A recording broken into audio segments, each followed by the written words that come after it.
You're listening to the Decisive Podcast, insights and analysis to empower confident decision making.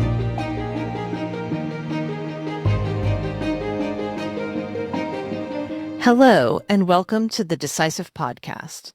I'm your host, Kristen Hallam.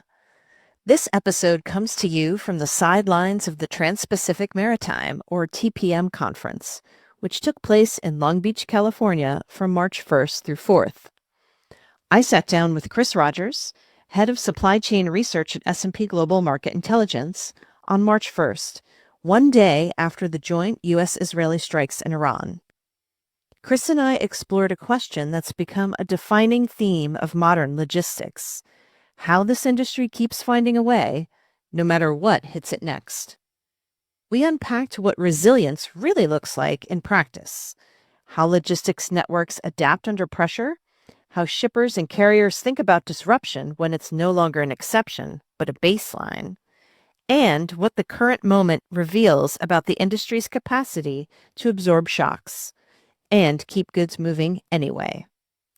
Geopolitics, risk, and disruption are also on the agenda for the Breakbulk 26 conference in New Orleans in April.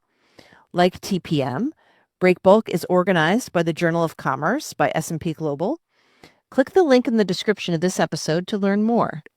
And now, my conversation with Chris Rogers. So I am here with Chris Rogers, head of supply chain research at S&P Global Market Intelligence. We are at the TPM 26 conference in Long Beach, California. And we are talking about how logistics finds a way. And it's a very timely discussion because we've just had a renewal of conflict in Iran with the U.S.-Israeli military action there.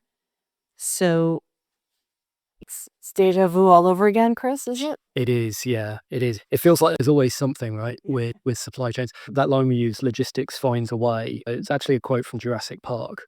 Is it? Yeah, so it's like life finds a way. I can't remember his name, the guy that Jeff Goldblum played. It's all about maths and chaos and so on. And I just feel like there's always something coming up and we're like, oh, it could be a huge issue. And then the shipping lines or the transport firms just like, well, this is how we're going to deal with it. And it just staggers me. I always say the heroes of global supply chains are the folks that do the planning, are the folks that work on the docks, the folks who put their lives at risk at sea to get what we want where it needs to be, really no matter what happens. Now, that could be famous last words and like there'll be a major dislocation at some point. But yeah, generally speaking, logistics networks have proven to be really resilient, and there's been something different every year for the past decade at least that they found a way through. A disruption of the week. Exactly. Well, it keeps research analysts busy, so I guess it's good for me. Sure does. It sure does. So let's talk about how logistics finds a way. How did logistics find a way the last time we saw this kind of conflict disruption in the Middle East?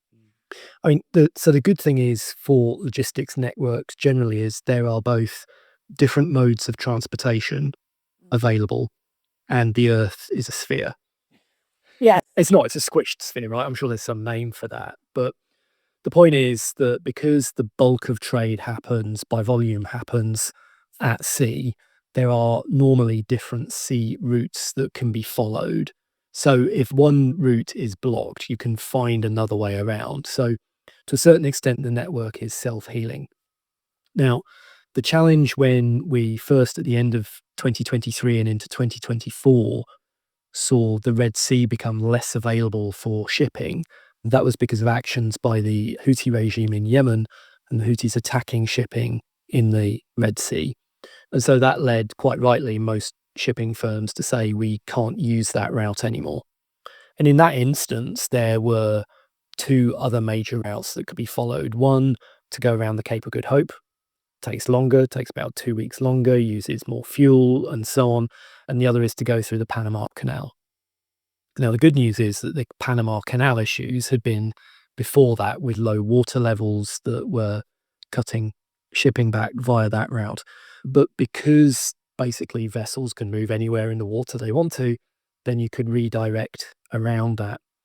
This time may be a little bit more different because the shipping hubs, and there's a couple of big shipping hubs inside the Gulf, so the other side of the Straits of Hormuz, particularly at Jebel Ali in Dubai, disrupting those hubs can be more of a challenge. But again, because freight is dispatched on a daily basis, then the container lines can decide really at a heartbeat where they're going to send the vessels. And in fact, we can see where they're moving on S&P Global's maritime system. We use satellite tracking to find where all the vessels are in the world. And you can see those flows change pretty quickly. So that's how they kind of adapted to that.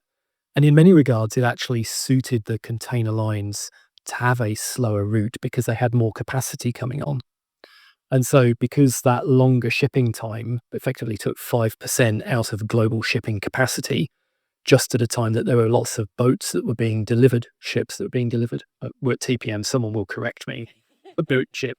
But the vessels, there we go, container vessels, because there were more of those coming, that was acting as a downward pressure on container shipping rates.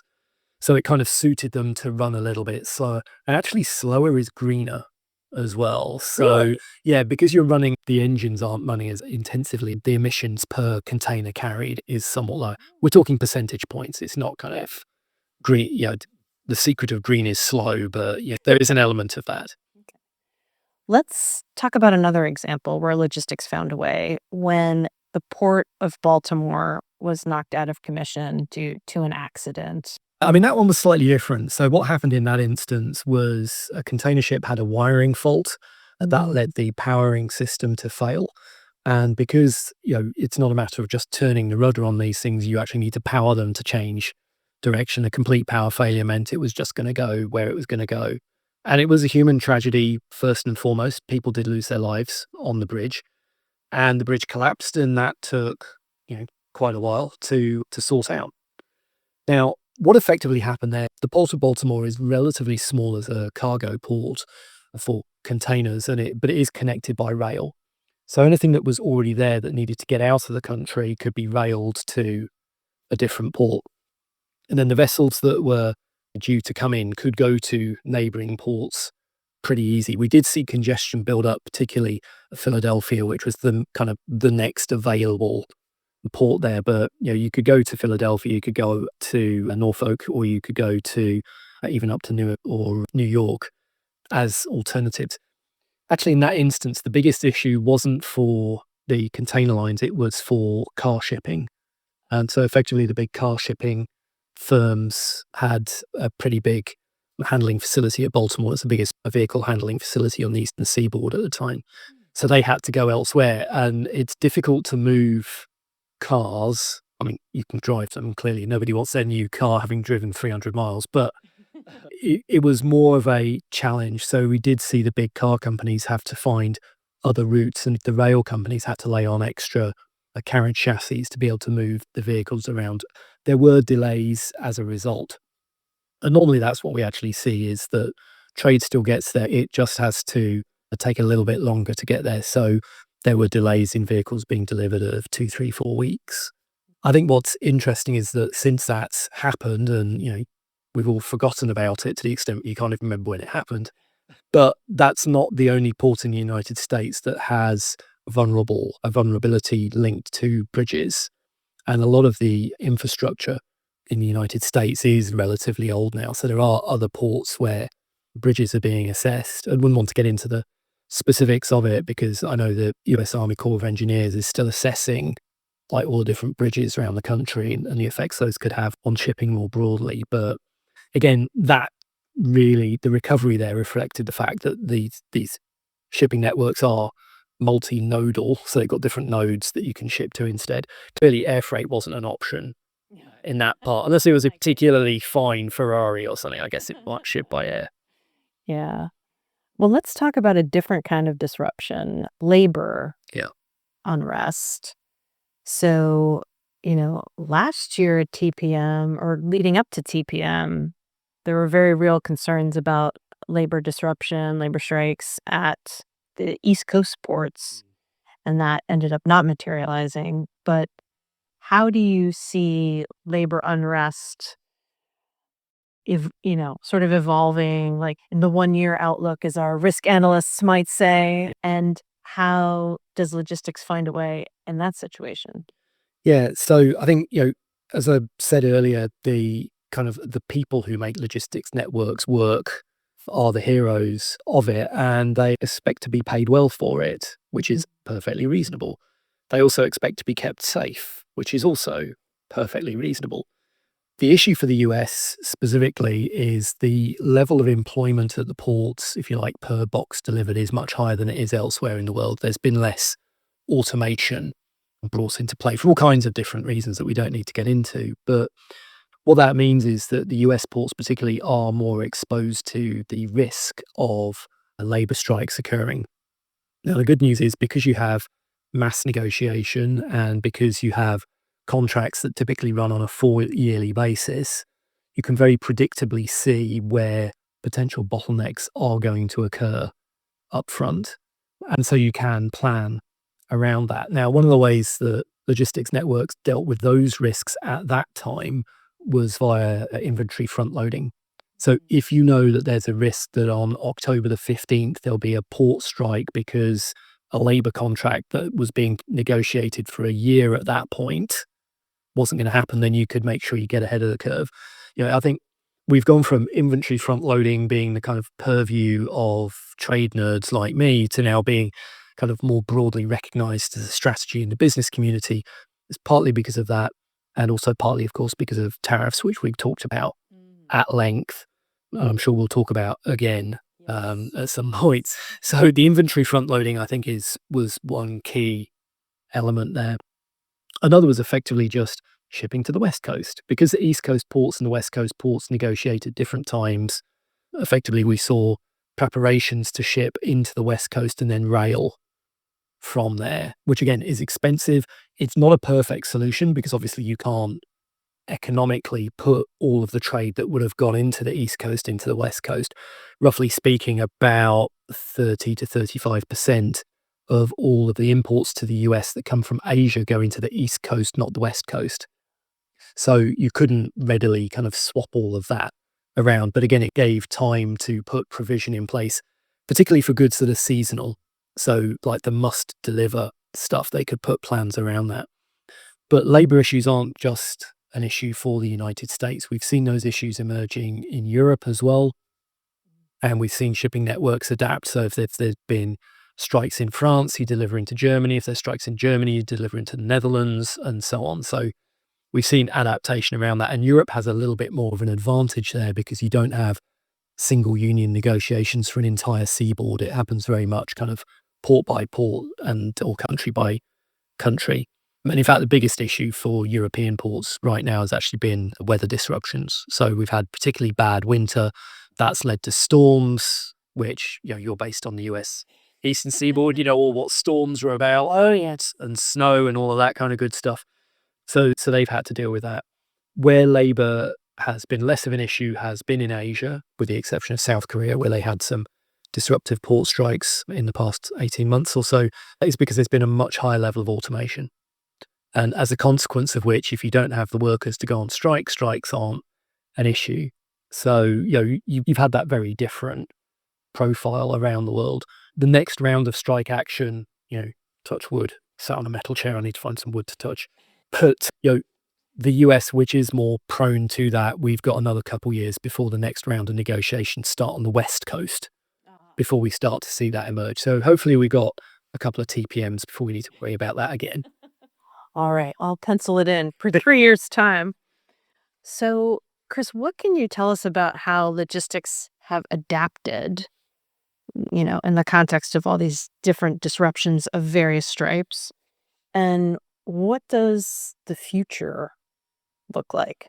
Yeah, so the adaptations are partly, I've discussed, physical in nature. So having the flexibility to deliver into different ports, having bigger shipping companies and alliances of companies where, effectively the big 10 shipping firms operate within 3 alliances.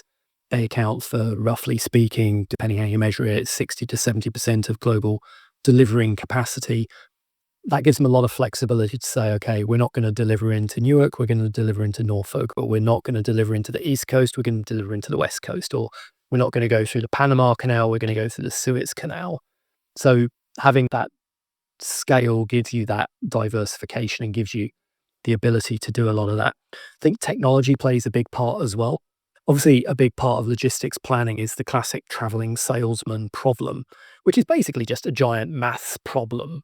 It's still not easy to solve. And, we've talked about AI before. It's not an AI thing. It is basic maths. Funnily enough, if we're thinking future, then actually quantum computing is very well suited to redrawing logistics maps in real time. Very well suited to that sort of math. Bigger issue probably for inland delivery, which is a lot more fragmented, so trucking and so on, or air freight, as we were talking about earlier. Obviously, air freight and the issue in Iran has led to a couple of the airports being closed and they're big cargo hubs. So how do you work around that in real time? In the longer term, though, what we're starting to see is a move towards, call it intelligent manufacturing, physical AI, whatever you want to call it, that's going to lead to more regionalized manufacturing. And as we move towards regionalized manufacturing, that changes the way that logistics networks are going to operate more broadly. You'll move towards more shipping of materials rather than finished goods, more trade in components, as a consequence of which that takes some of the timeliness issues out. I mean, it's going to be a while before we're talking about fully kind of decentralized manufacturing at the home, and therefore it's all about global trade in plastic beads, and plastic beads aren't seasonal, right? But I think that structure of trade is changing as we see that kind of more regional element, and that will require logistics networks to adapt yet again. But, as we said, logistics does find a way, and whatever comes next will sure that continue to find a way. All right. That's a good note to wrap up on. So thanks for taking time out of your TPM to sit down with me and talk about how logistics finds a way. My pleasure, and hopefully it will continue to find a way. Yes, we all hope that. Thanks, Chris. Thank you. Thank you for listening to the Decisive Podcast from S&P Global. Please subscribe and join us for next week's episode. Until then, stay curious and stay informed.